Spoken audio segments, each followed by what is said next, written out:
I always thought my wedding dress would be the one thing I could hold on to. Not a ring, not a husband, not even the marriage itself. Just the dress. Because it was my mother's. A delicate champagne lace veil passed down 3 generations. Cream satin that caught golden hour just right. Tiny pearl buttons that looped up the back with patience, not zippers. The kind of dress that felt like it listened, like it remembered, and it fit me like memory. I wasn't married anymore. That was fine. Not all stories end with forever. Mine didn't. But I'd kept the dress wrapped carefully in a cedar-lined box in my closet, folded between tissue and love, waiting for a future I hadn't figured out yet. Until last week. Until I got a photo. Not a text, not a call. A photo of my younger sister, Lila, in my dress, twirling in our grandmother's garden, arms lifted like it had always belonged to her. A delicate note in the corner from our cousin's Instagram story read, "Final fitting." She looks like a dream, and I felt like I was watching a stranger wear my skin. Rewind 2 months. Had just moved back into my hometown after finalizing my divorce from Adam. We'd been over for nearly a year before the papers were even filed. No cheating, no screaming. Just silence that swallowed a home whole. So I packed what little I had, left of myself, and moved into a small rental 10 minutes from my childhood house. Lila was already planning her wedding, full of white hydrangeas and barnwood chic. I wasn't close with her anymore. Not after the way she started siding with Adam when things crumbled. Not after the weird way she would joke that she could plan a wedding better than I ever did. But she was still my sister. She used to braid my hair before school. She once punched a boy in the stomach for calling me a mutt when we were kids. I didn't believe in cutting blood ties for petty reasons. At least not then. So when Mom called and asked if I could stop by and help Lila with some wedding tasks, I said yes, I shouldn't have. When I arrived, they were already seated at the dining room table. Swatches of ivory tulle and catering menus spread out like battlefield maps. Lila barely looked up. "Oh, hey," she said, chewing on the end of a pen. "I didn't think you'd come." "Why wouldn't I?" She shrugged. "You've been distant since, the whole divorce spiral." Mom smiled politely, too tightly. "We're just glad you're here, honey." That word stung. Honey. Because Mom only used it when she needed something, and she did. "We've got a bit of a budget squeeze," she said, flipping through a manila folder. "So we've been making smart decisions, reusing things, repurposing." "That's smart," I replied carefully, watching their faces. Lila tapped her nails. "So we thought, it doesn't make sense for that dress to just sit in your closet. It's so elegant, and vintage is totally in.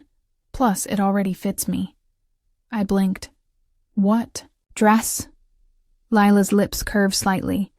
"Your wedding dress." There was a pause. Then I laughed, because it had to be a joke. A dumb, nervy joke, the kind sisters make to poke each other. But no one else laughed. Mom leaned forward, clasping her hands like she always did when she was about to dismiss my feelings. "It's not like you're using it, sweetie." I stood up slowly. "That dress was passed down to me, from Grandma. She gave it to me when I got engaged. You both know that." Lila rolled her eyes. "She'd want it to be used. You had your shot. You blew it." Those 4 words, "you had your shot," folded inside me like knives. I left without another word. That was 2 months ago. I didn't go back. I didn't answer texts. Not even when Mom left a voicemail that said, "It's just a dress. Hannah. Just a dress." Like it didn't carry my grandmother's perfume still in the lace. Like it didn't carry the ghost of a dream I used to believe in. Then came the photo. Lila. In my dress. Spinning in the garden. And I realized something. They didn't invite me to the wedding, because they knew I'd never forgive them if they let her wear it. And worse, they didn't care. I didn't sleep the night I saw the photo. I stared at it until my phone burned warm in my hands. I stared at her smile, that fake laughing twirl. I memorized the angle of the veil I once clipped into my own hair, and I thought about how many hands it took to betray me. Not just hers, not just Mom's, but the entire chain of people who watched it happen and said nothing. That's when the numbness cracked. And I didn't cry. I planned. Not loudly. Not with fire.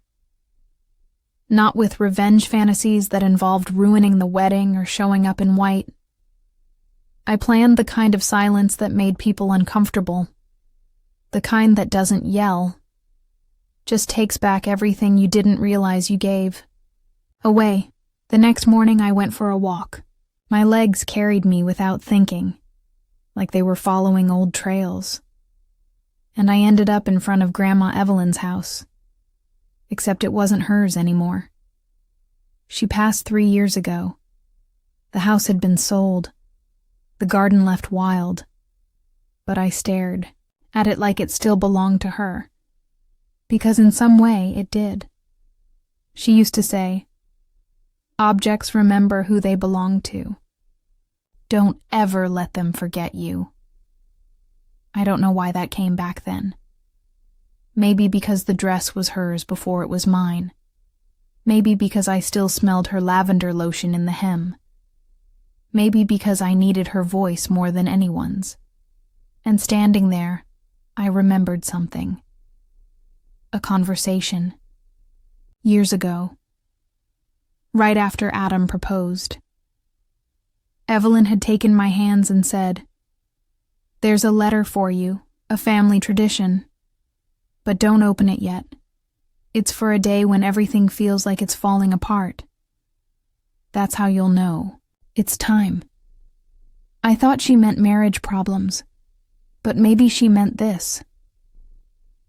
That night, I went up into the attic of my rental and pulled out the moving box labeled Evelyn Memory Chest. Inside, books, a yellowed apron, a pressed flower from her garden, and one small black envelope sealed with wax, tucked behind a faded photo of her in the dress. I opened it. Inside was a single sheet of parchment paper, in her cursive that looped like ivy.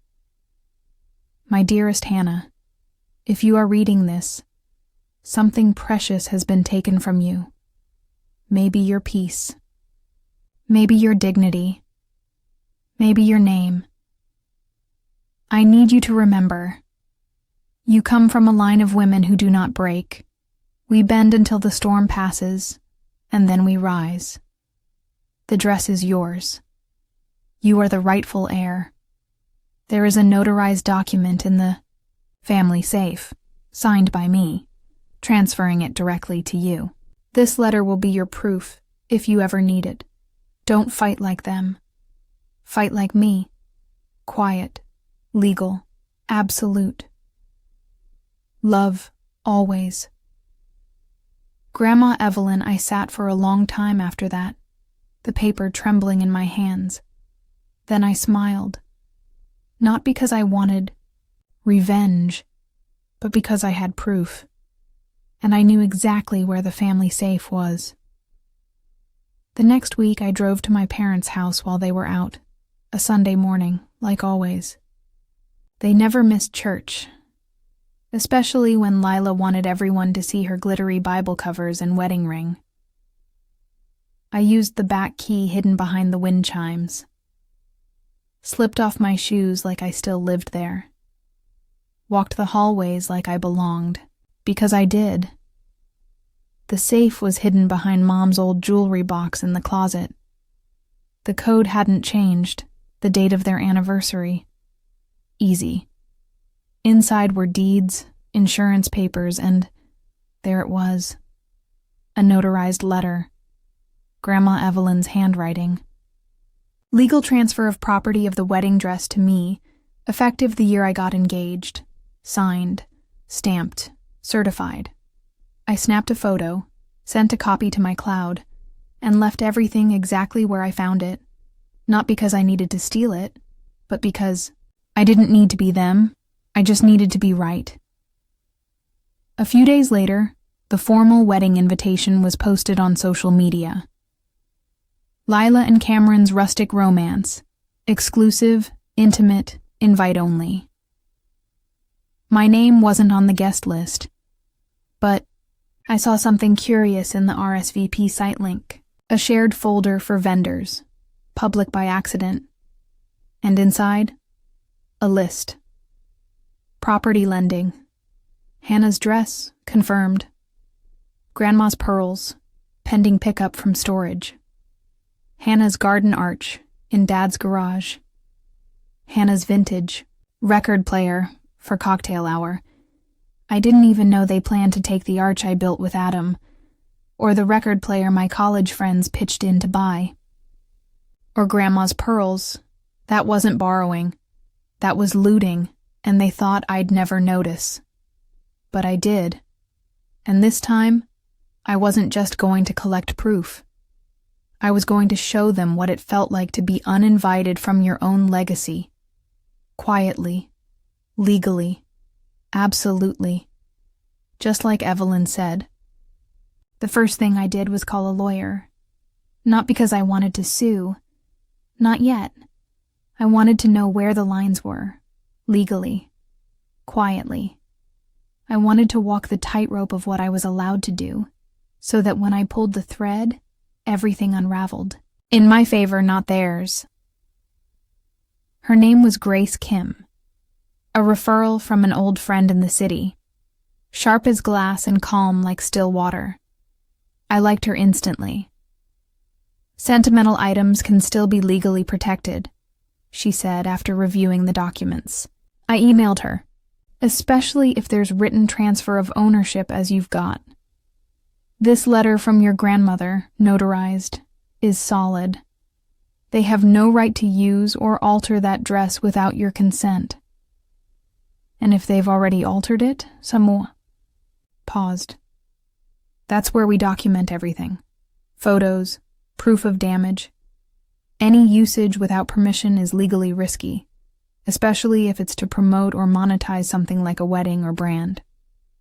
They're planning to have it featured in a bridal blog, I said, remembering a smug comment Lila left on Instagram. Can't wait to be a bridal muse. Grace's voice was cool. Then we'll be ready. I didn't tell her what I was really planning, because it wasn't about getting the dress back anymore. It was about reminding them who they underestimated. The second thing I did was revisit the arch. It was in Dad's garage, just like the RSVP list mentioned. Leaning awkwardly against the side wall under a dusty tarp. They hadn't even cleaned it. I stared at it. My arch, handmade by me and Adam one late summer evening. We'd sanded the wood together, twisted vines around it, hung little Edison bulbs that I'd cried under on my wedding night. I never thought I'd want to see it again. But standing in that garage, I felt something different. Pity. Because they thought taking my past would keep me small. And they had no idea how much I'd grown, in the silence. A few nights later, I visited the bridal boutique where Lila had done her fitting. The assistant recognized me. You're the sister, right? The one who originally wore the gown? I kept my smile cool.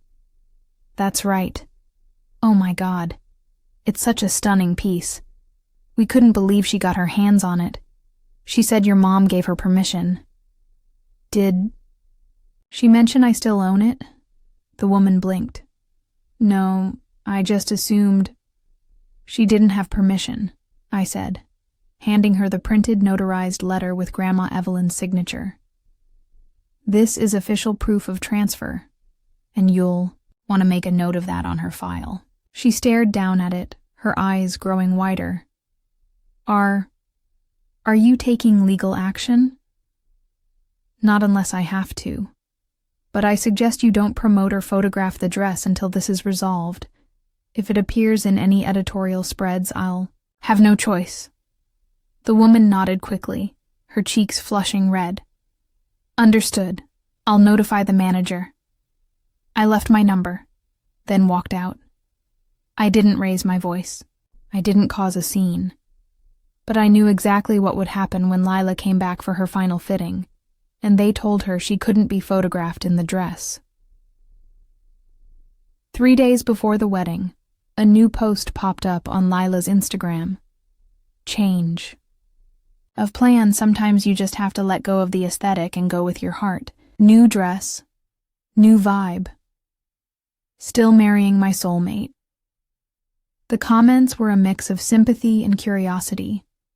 I watched the likes trickle in. Watched the stories vanish and reappear. I could practically feel her panic through the screen. I hadn't even spoken to her yet. That was the best part. They didn't know how I was doing it, only that things were starting to go wrong. Then came the final piece. The pearls. Grandma Evelyn's pearls. They weren't expensive, but they meant everything.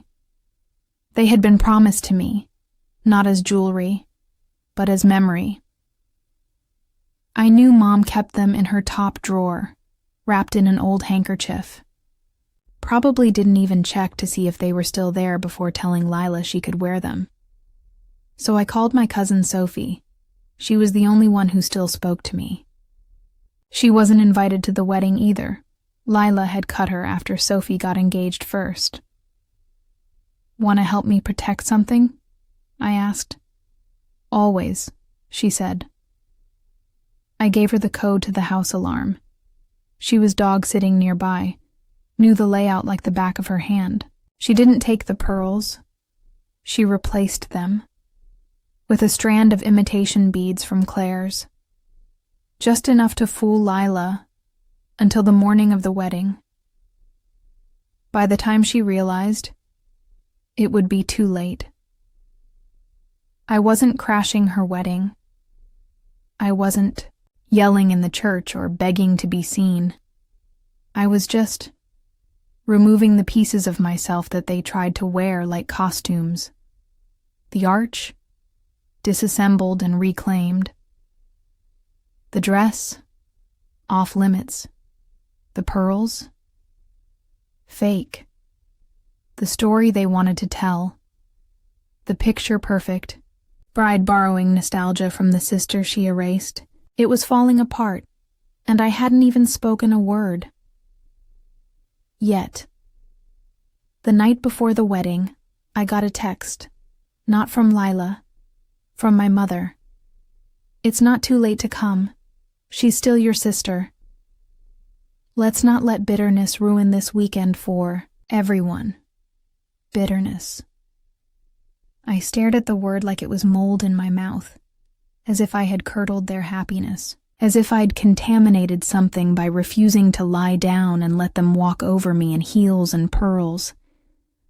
There was no apology, no admission, no acknowledgement that they'd planned to use everything sacred to me without so much as a question, just the typical deflection. Let it go.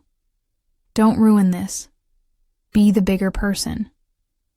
I didn't reply, not because I didn't know what to say, but because silence had become my sharpest tool. It gave them space to feel unsettled, to guess, to worry. And by the way, Mom ended her message with a second text. I hope you'll be civil if you do decide to come. I knew they were nervous. Good. They should be. The next morning, I dressed slowly. Nothing dramatic. No fiery red dress. No protest outfit. Just a navy blue sheath and a coat Grandma had sewn for me when I graduated college. Simple. Fitting. Like armor, woven from memory. I wasn't on the guest list, but I didn't need to be. I wasn't entering the venue. I was entering the aftermath. I arrived just after the ceremony was scheduled to start, parking on the side lot of the venue. A glass-walled barn surrounded by eucalyptus trees and overpriced florals. The air smelled of roses and sugar, and the faint echo of classical music floated from the speakers tucked into the hedges. Guests bustled outside the reception hall, drinks in hand, laughing. None of them recognized me, just as well. I wasn't there for them. I was there for one moment, and I didn't have to wait long. Lila stormed out of the side door with a face like a thundercloud barely holding back lightning, trailing behind. Her, 2 wedding planners, a makeup artist, and my mother, all looking various shades of frantic. She's shaking. I heard one of them whisper. She was crying during the toast photos. Kept asking why her pearls looked so fake. She didn't want to wear the new dress. Said it made her look ordinary. I stepped back behind a pillar. Watched her. Yell at one of the florists for using the wrong color of rose. Watched Mom reach for her shoulder and get swatted away. Watched her look around, scanning faces, and when her eyes landed on me, standing in the shadow just behind the arched lattice of the barn's entryway, she froze. I tilted my head. Didn't smile. Didn't wave. Just let her see me. Let her feel me. Her expression shattered for a split second. Confusion, shame, rage, grief. They fought across her face like clouds dragging over the sun. Then she turned, walked straight back inside. Sophie found me a few minutes later, holding a glass of wine in each hand. She passed me one, smirking. You know they're saying the wedding's cursed? Oh, yeah. Dress drama. Fake pearls. The blog pulled their feature last minute because of intellectual property rights concerns. Wonder how that happened.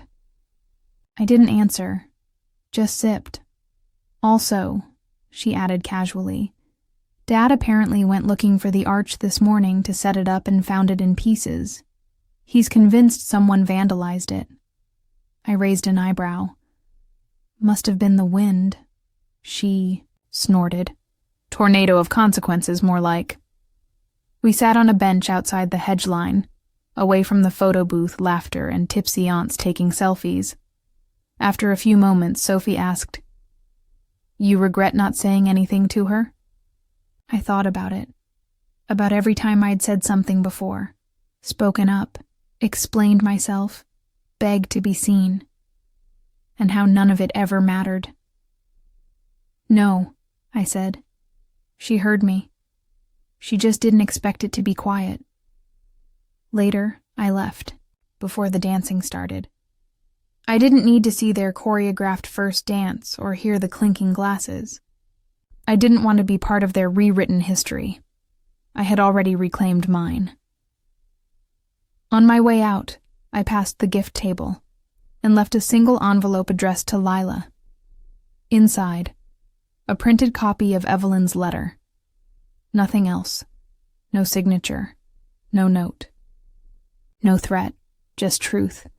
The kind that sticks long after the music stops.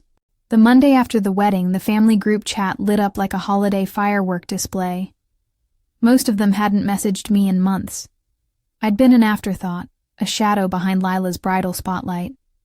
But now I was center stage, without ever saying a word in the room. Aunt Janice. Was there a legal letter in the gift pile? Who sent that? Cousin Mark. Lila's crying again. She said someone tried to ruin her day. Mom. That was completely inappropriate, Hannah. We need to talk. Uncle Dave. She should have asked before parading around in someone else's memories. I'm just saying. Grandma's old friend Marjorie. Evelyn would have agreed with Hannah. I didn't respond. Not because I couldn't, but because I had said everything I needed to in the most unshakable language they understood. Proof. Proof that I had never overreacted. That I wasn't being dramatic. That the dress wasn't just a dress. That even the dead remembered promises better than the living. Lila didn't message me for 2 days, not until Wednesday. It came through as a voice memo, 2 minutes and 46 seconds long.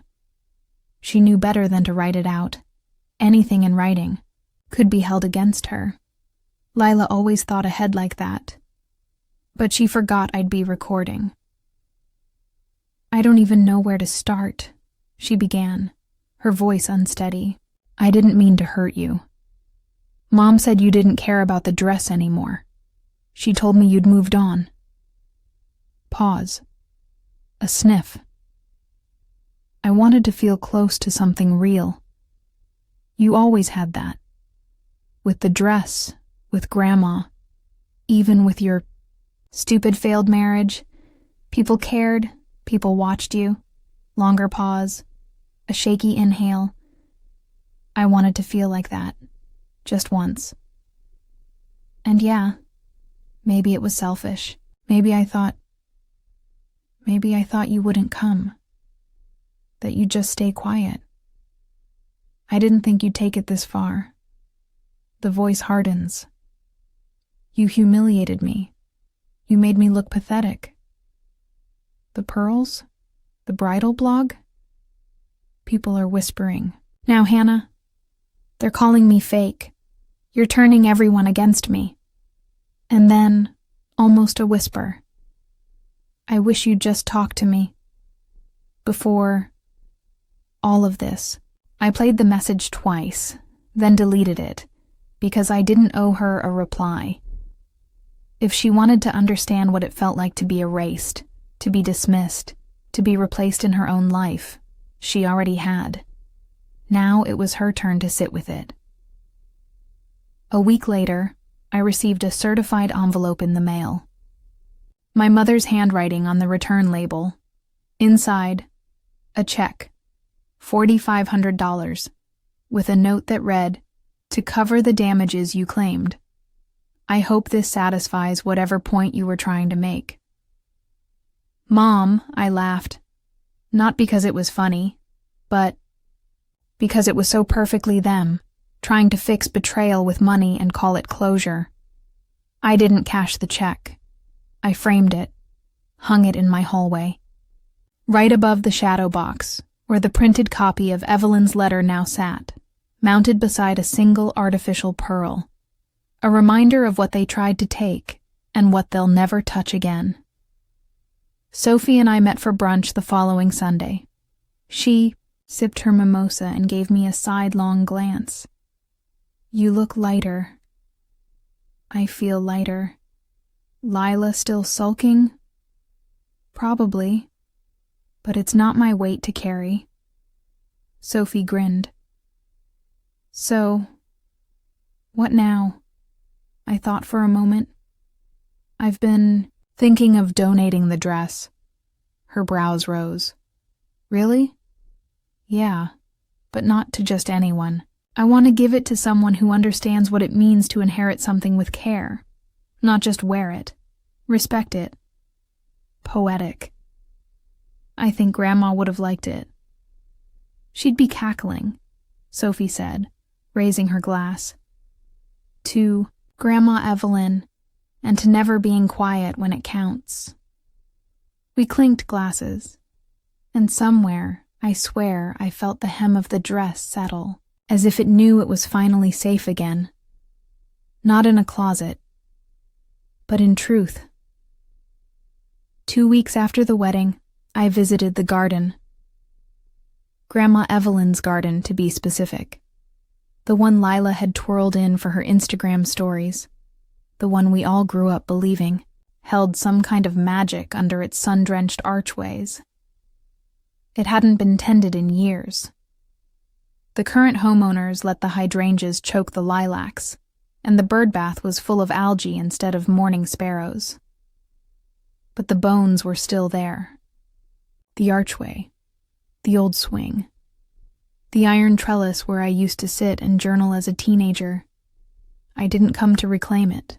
I came to say goodbye, because I'd spent so long holding on to what had been taken from me that I almost forgot I still had room to build something new. And I was finally ready. I called Grace again, the lawyer. Not about suing Lila or my parents.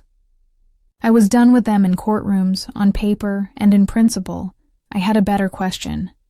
How do I set up a foundation? She sounded surprised. You mean a nonprofit? Yes, for women. Specifically women recovering from broken engagements, divorces, or toxic family estrangements. I want to create a resource center, real support, housing assistance, maybe even a dress library. A smile spread in her voice. That's a first. Most people who call me want to burn something down. You want to plant something new. I've already done the burning. 3 months later, I signed the lease on a quaint ivy-covered property just outside town. A craftsman-style home with sunlit rooms, a porch swing, and space for community meetings, storage for dresses, and a garden out back. I called it the Evelyn House. The first items I donated? My wedding dress, Grandma's veil, and a note pinned to the wall beside them. These pieces once belonged to women who believed in beginnings. If you're holding the end of something, take this as your sign. It's not over. Not even close. Word. Spread slowly at first. A woman named Clara came in with a dress she'd bought for a wedding that never happened. She couldn't afford storage or counseling. We gave her both. Then came Rena. Her own mother had taken her savings when she left an abusive partner. She stayed in the guest room upstairs for a month, cried under the vines, and left with a job in a florist shop. And so it grew. I wasn't the girl in the attic anymore, holding a letter and shaking with grief. I was someone women trusted to hold their stories gently, without judgment, and for the first time, I wasn't rebuilding my life from spite. I was building it from freedom. One afternoon, while planting lavender in the back garden, I got a message from Sophie. You might want to see this, Lila's latest post. I clicked. It was a reel. Lila, sitting in her pristine kitchen, face to the camera, a little too smooth, too bright. She was crying. Not sobbing. Curated crying, the kind that shows up with filtered tears and soft lighting. So much has happened in the last few months. I've lost followers, friends, even family. And I just want to say, I'm sorry. Not just to them, but to the version of me that thought stealing a moment could ever replace doing the work. I'm still learning. Thousands of likes, hundreds of comments, some forgiving, some calling it performative. I didn't feel anything. Not pity, not rage, just nothing. And that was when I knew I was free. I didn't need her to unravel. She could trend. She could vanish. She could cry into a sponsored eyeshadow palette. I had a home full of women who were too busy surviving to perform sadness. Later, that week, I stood in the attic of the Evelyn House. We'd just finished organizing our 6th donation bin, full of gowns, suits, and once dreamed of shoes. All tagged and preserved with stories handwritten by their previous owners. I ran my hand across the label on my dress. Donated by Hannah worn once. Never forgotten. I exhaled and turned out the light. not because the story was over, but because the chapter had finally turned. It started with a wedding invitation, not Lila's, someone else's. A woman named Julia, one of our early Evelyn House guests. She'd come to us months earlier, walking stiffly from the weight of silence, estranged from her own parents, her engagement called off after she caught her fiancé deleting messages from a co-worker. She stayed for 6 weeks. Every night, she'd help repaint the dining room or make tea for the others. Quiet strength. She never asked for attention. Just peace. When she left, she wrote one thing in the community guest book. "Thank you for showing me that beginnings don't have to come with a man attached." And now, she was marrying someone who actually deserved her. The wedding invite was elegant. Soft cream paper, pressed ink, wildflower petals stitched into the border. Inside, a handwritten note. "The veil you gave me made me feel like I was wrapped in strength. I'd love for you to sit in the front row. Please say yes." I said yes. I wore a lilac shawl Grandma had knitted, and for the first time, watching someone else walk down the aisle in my old dress, I didn't feel grief. I felt proud, because that wasn't a theft. That was a gift. Meanwhile, back in my family's world, something had shifted. Lila had gone unusually quiet on social media. The apology post hadn't earned her the redemption arc she'd hoped for. Followers faded. Sponsorships paused. People moved on, because pity has a short attention span when there's no follow-through. Mom, on the other hand, started calling more often. She left vague, half-hearted voicemails, usually while she was out, walking the dog. "Hope you're well. We should talk sometime. Your father asked about you the other day. He's not well, by the way. His knees are acting up again." She never said sorry. She just dangled guilt like it was still a leash. But I didn't bite. Not until she sent a birthday card. Inside, a handwritten note, not unlike the ones Evelyn used to write, with a trembling line. "I'm sorry we didn't protect the things that mattered to you. We thought moving forward meant letting go. I see now that it meant remembering better. No grand confession. No defense. Just acknowledgement." And for once, I didn't feel the impulse to toss it in the trash. I folded it neatly and tucked it into the back of Evelyn's letter. The two notes decades apart now rested together, like generations finally agreed on something. That same week, I wrote a letter to Lila.